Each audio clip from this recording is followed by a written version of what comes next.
جیسے جب ہندوستان میں انگریز آیا تو مسلمانوں میں میز کرسی پہ کھانے کا رواج، ارے یار کیا ہو گیا بولو یار، مولوی صاحب کیسے بیٹھے ہوئے ہو، دیکھو بیچارے چشمہ لگا کے، چشمہ بھی لگا ہوا ہے. مجھے ایسا محسوس ہوتا ہے کہیں سونا نہ شروع کر دیں لوگ، اس لیے تھوڑا سا نا چہروں پہ فریش تازہ ہونا چاہیے چہرہ. تو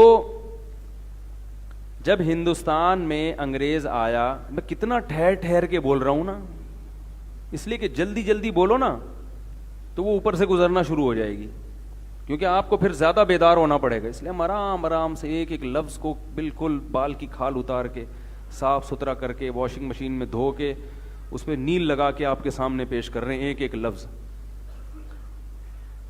ہندوستان میں جب انگریز آیا تو اس وقت مسلمانوں میں دستور تھا زمین پہ دسترخوان پہ بیٹھ کے ایک ہی تھال میں سب مل کے اجتماعی سطح پہ کھانا کھاتے تھے.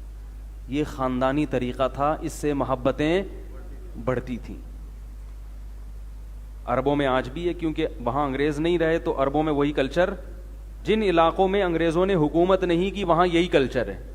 یہ الگ الگ ڈونگوں میں نکالنے کا نہیں ہے، تھال ہے سب مل کے کھاؤ، ہاتھ سے، ہاتھ دھونے کا پہلے دھو اچھی طرح اور پھر ایک ہی تھال میں سب مل کے کھاؤ. عربوں میں آج بھی بادشاہ جس تھال میں کھائے گا نا، نوکر بھی اسی تھال میں بیٹھ کے کھا رہا ہوگا. اس کو بہت برا سمجھا جاتا تھا مسلمانوں میں کہ کھانے میں تفریق کی جائے، کیونکہ پیغمبروں کی سنت ہے اجتماعی سطح پہ کھانا. ابراہیم علیہ السلام کے بارے میں روایات میں، بعض روایات میں آتا ہے اکیلے کبھی نہیں کھاتے تھے، جب بھی کھانا کھا رہے ہیں تو کسی نہ کسی کو ساتھ میں بٹھا لیا، بھائی کھاؤ، رزق میں برکت ہوتی ہے، محبت بڑھتی ہے. تو مسلمانوں کا یہی دستور تھا، سارے بیٹھ کے دسترخوان پہ مل کے کھاتے ہیں. اب بھی مل کے کھاتے ہیں، مگر بہنوں کی وراثت، جائیداد، رشوت، یہ چیزیں مل کے کھاتے ہیں. اور جب حلال کھانے کی باری آئے گی تو پھر مل کے سب بھائی مل کے بہن کی وراثت کھاتے ہیں. تو انگریزوں کے آنے سے پہلے جو ہے نا کوفتے کباب بھی مل کے کھانے کا رواج تھا. تو سارے بہویں اور بھابیاں اور داماد اور سب رشتہ دار بیٹھ کے، اور زمین پہ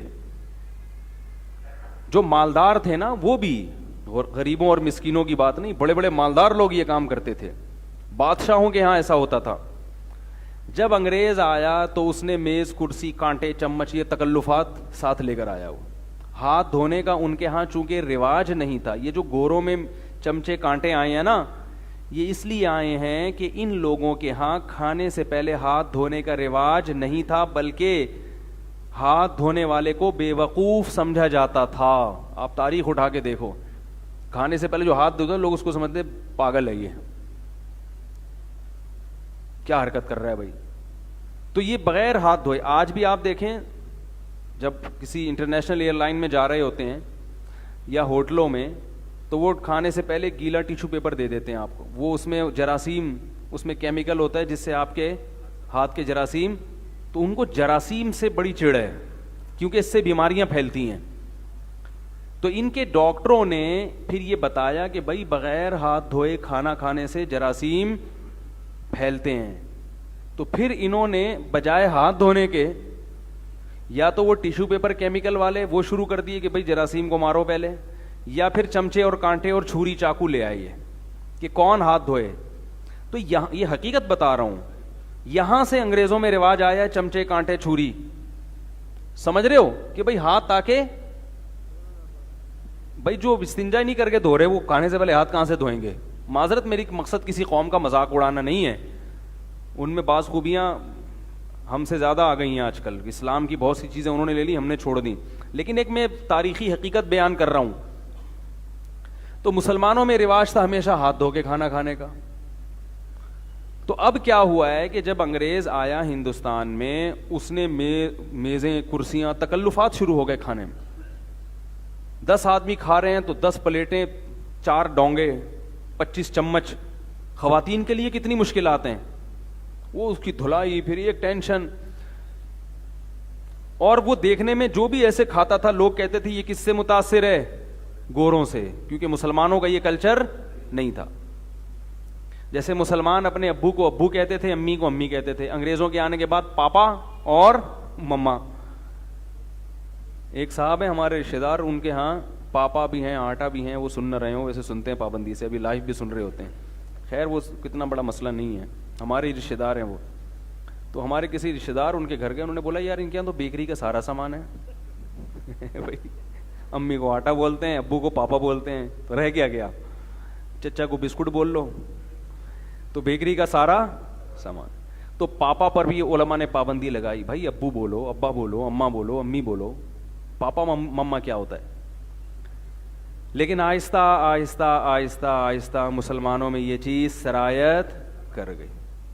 پھر چمچ سے کھانا یا میز کرسی پہ کھانا اس کی علامت نہیں تھا یہ انگریز ہے, دیکھنے میں نہیں لگتا تھا. تو علماء نے کہا اب مشابہت والا عنصر اس میں بولو بھائی ختم ہو گیا, لہذا اب یہ جائز ہے. جائز ہے, البتہ خلاف سنت ضرور ہے. جائز ہونا الگ چیز ہوتی ہے, پسندیدہ ہونا الگ چیز. پسندیدہ نہیں ہے, پسندیدہ یہی ہے زمین پہ بیٹھ کے کھائیں, دسترخوان بچھائیں جو سنت طریقہ ہے, اور ایک ہی تھال میں سب لوگ مل کے کھائیں, ہاتھ دھو لیں پہلے, سمجھ رہے ہو, اور اس میں یہ بھی کیا کریں کھانے کے دوران انگلیاں نہ چاٹا کریں. انگلیاں چاٹنا بالکل آخر میں سنت ہے, جب کھانا کھا کے ختم ہو گئے وہی چاٹ چاٹ کے دوبارہ ڈال رہے ہوتے ہیں. اسی وجہ سے پھر ہم بھی کہتے ہیں یار ہمیں الگ نکال کے دے دو بھائی, وہ گٹکا کھایا بھائی یوں چاٹا پھر وہی انگلی ڈال دی اندر, اور پتہ نہیں کس کس طریقے سے وہ عجیب سا تمیز.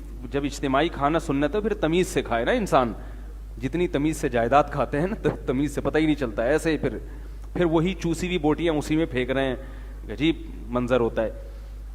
تو اس طرح نہیں سنت ہے. خیر, تو آج تو کیا ہو رہا ہے گھروں میں, اجتماعی کھاتے ہی نہیں ہیں بیٹھ کے. بچہ کالج سے آئے گا وہ اپنا کھانا لے کے چوہے کی طرح کسی کونے میں گھس جائے گا, وہ جیسے چوہے نہیں ہوتے, کچھ چیز کچن سے نکالی بھاگا بھاگے گا, پائپ میں گھس کے کھا رہے وہاں. بالکل یہ حساب ہے. وہ اپنا آیا کچن سے, فریج سے کچھ نکالا, ادھر گھس گیا کونے میں. بیٹی آ رہی ہے کالج سے, وہ ادھر گھس گئی. کوئی گیدرنگ ہی نہیں ہے. محبتیں, دین گیا تو محبتیں ختم.